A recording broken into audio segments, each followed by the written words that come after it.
What is up, guys? It's the Sound Alchemist, joined by the one, the only Gershwin. And today we're back at it to answer more questions in another installment of For the Greater. This is a video series where we answer the questions left by you, the viewer. If you have a question for us, comment down below. Put a question in front of your question because we get those questions first. We also have this thing called Super Thanks. So if you guys want to support the channel, you can hit us up with a Super Thanks. It's just almost like a tip jar kind of thing. And then we will answer the question guaranteed. And that is what? All 2567 has done. His question is, what do you guys think will happen if the lion returns? He's kind of an a-hole, like when he killed one of his own Marines for giving him bad news. You gonna blame the guy for that? It's bad news. How did you expect him to react? Yeah.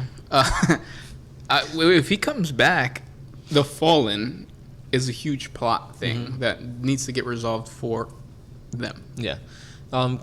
So here's the thing. When Gilliman came back, we were thinking, oh my god, this is going to be a game changer. Like, the whole galaxy will be, changed. Nah, he had his own agenda. Yep. So it's probably going to be the same thing with the lion.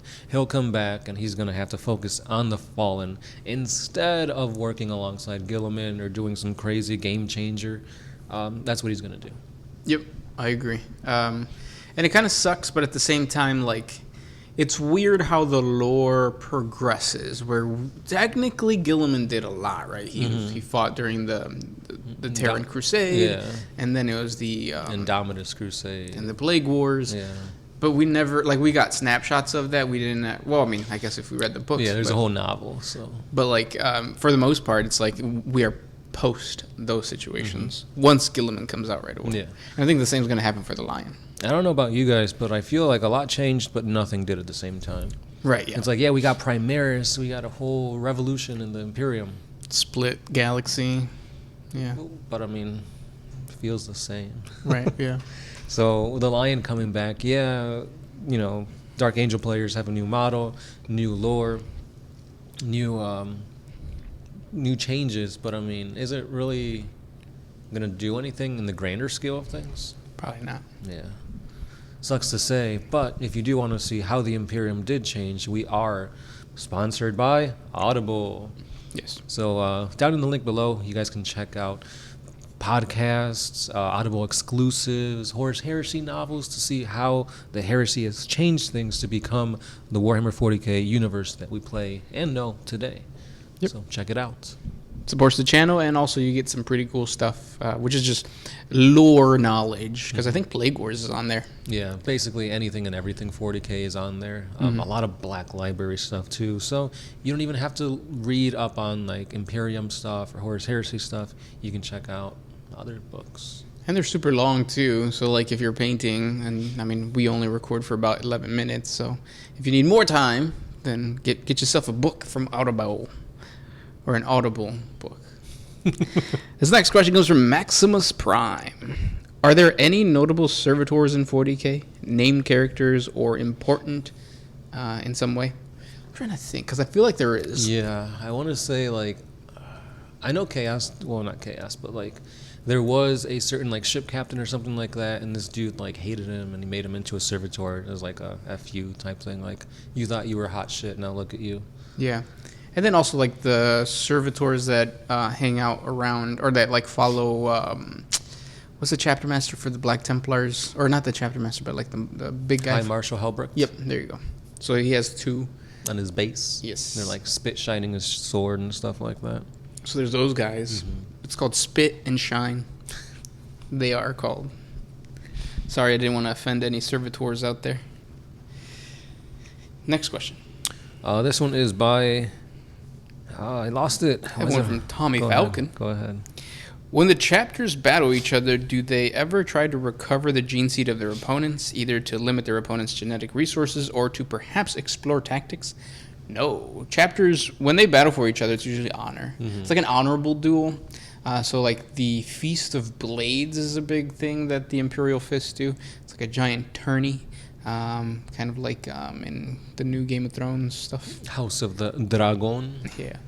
And then also, like, you have just the rivalries that happen, like Space Wolves versus Dark Angels. Yes. Yeah. So things like that. But no, never going after Gene Seed, because that's sacred. This one is by Sean Ponsin. How long have you two been together? Who's the bottom?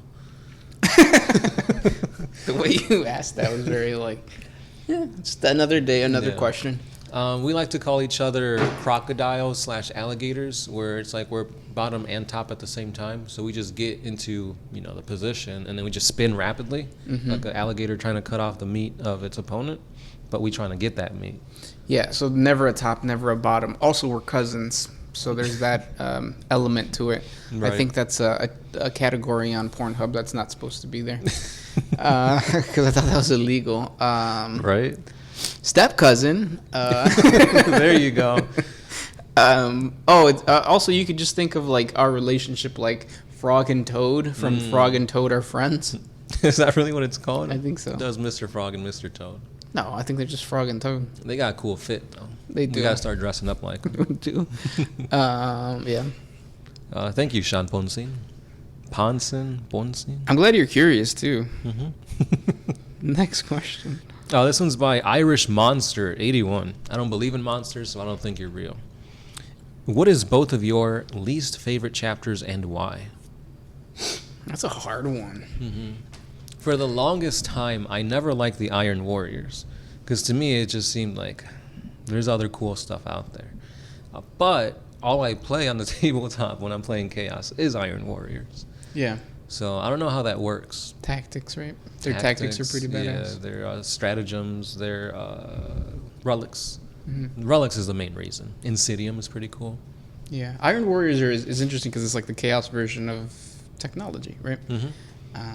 They're basically the what are the Ferris Manus guys called? Iron Warriors, or Iron Hands. Iron Hands. There you go. Yeah, for me, I think my least favorite chapter is the Dark Angels. I don't like the robe and knights and all that kind of stuff. It never appealed to me at all, or even like the concept of the Fallen, because like I just hunt Chaos Space Marines. It's the same thing. Yeah, same thing that all the other ones are doing. Yeah. Yeah. But yeah, good question. Next one. This one is by Tyrus Shadowdrake. How would the Imperium of Man survive without Space Marines? What strategies would they have to implement to make it out alive? War of attrition would be like a crucial thing. Mm-hmm. And I think like maybe the Tempestus Scions would become slightly better, but not so much. Yeah, they would definitely have to... I don't know if this would even affect the Sisters of Battle. I was going to say they would have to use them even more so, but a lot of their stuff is based on like bolters, power armor. So it's like, would humanity not have access to that? Because it's a Space Marine weaponry. However, spoiler alert, kind of, because it's old lore, but still, in the second book of the Horus Heresy, you see a human civilization that has deviated from the Imperium, and they have power armor. Mm-hmm. They don't have Astartes, but they have regular humans in power armor. Yep. And they say even their they're not bolters, but like their weapons is very similar. So would that be what humanity has become? Yeah, probably. They probably would have created some type of vanguard, which is what the Space Marines are. Yeah. But I think you kind of mentioned that like they would end up being just Sisters of Battle, though. Mm-hmm. GW, this is new to like a lot of the older players, where like Sisters of Battle are more at the forefront now, where it's not just Space Marines that are super badass warriors, it's also now Sisters of Battle. I mean, look at the 8th edition trailer, Sisters of Battle and Space Marines against the Necrons. And it's all about inclusion and stuff like that, but then it is one of those things where it's like, but they're still just humans. They're supposed to be just humans anyways. Right. And then you hear stories of like the bolter is so heavy, like a human tried to use it, he'll break his like shoulder just by the recoil. But not the Sisters of Battle. They could use it one-handed, yo. Yeah. So, yeah. But I mean, they are wearing power armor. Yeah. So. Next question comes from Brian B. How often does the Sound Alchemist dabble in alchemy? I don't do it as much anymore. My fingers and toenails started bleeding at night. My teeth started chattering.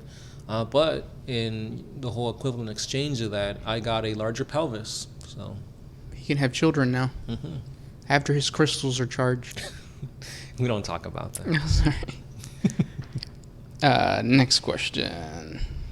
This one is by Dane Shardlow. Yo, Gersh, since my angels of mercy worked with your celestial sons, where would you put my legion in your lore? Say Gersh? That's what he said. Oh, that's not my lore. No, it's not. It's mine. It's the Sound Alchemists. And, I don't know. I gotta look into it. As far as my lore, I think the only custom lore I made were the Skitarii Guayvesa that I never finished, unfortunately. Big Earl says, how does the Imperium deal with people who are LGBTQ? Yeah. So I think it's one of two things. Because if you look at the way how warlords and like tyrants and stuff like that in history have dealt with people that they don't view as part of their like regime or future plans, it's not good. So probably they're either going to be, they're already going to be indentured workers. I mean, look at any type of like manufactorum or city-state or anything like that. You need people to get raw materials and stuff like that going, but at the same time, they could just be executed. It all depends on how the Imperium, or it depends on the world that you're at in the Imperium. Yep. Sometimes it won't even matter. You're a person, your labor, so they're going to use you for that. Other times, yeah, you're pretty much not making it out.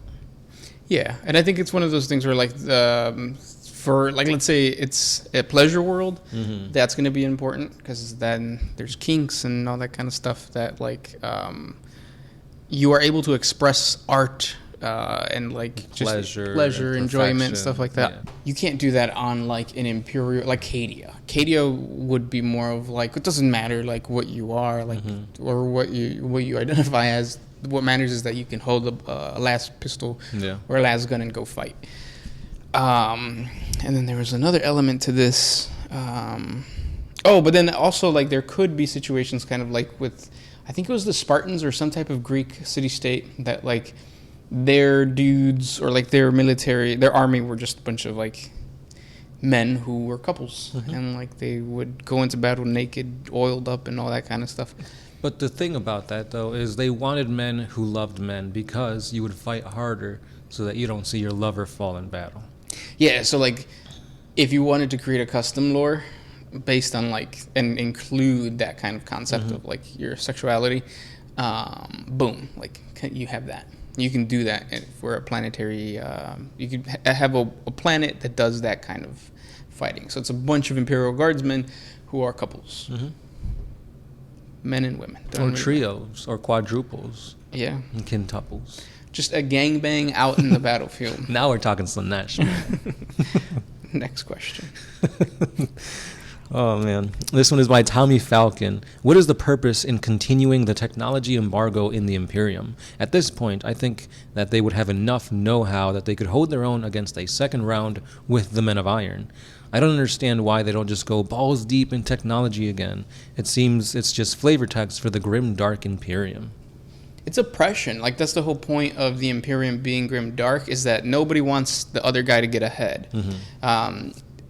If there is a new technology, so for example, the Land Raider Crusader, I think, that STC, it was discovered along, like, I think in the 32nd millennium. It wasn't until the 40th millennium that it was approved by the Adeptus Mechanicus. That's how long it took to go through the bureaucratic bullshit. So that's why the Imperium doesn't dive into technology, because the oppression is there. Yeah. And you see it in, like, in North Korea and stuff like that. So no internet for you. Right, yeah. Whereas, like, you know, in other places you have free trade, which kind of stimulates that ingenuity and stuff like that. Yeah. Sometimes. A veces. You know how it is. And those were the questions for today, because we're already at 14 minutes. Oh, wow. That was quick. Hope you guys enjoyed. Check out the trial, audibletrial.com. So the link is down in the description below. Thank you guys so much for listening, and we'll talk tomorrow. That's right, guys. This has been The Sound Alchemist. Gershwan. And we are out of here. Always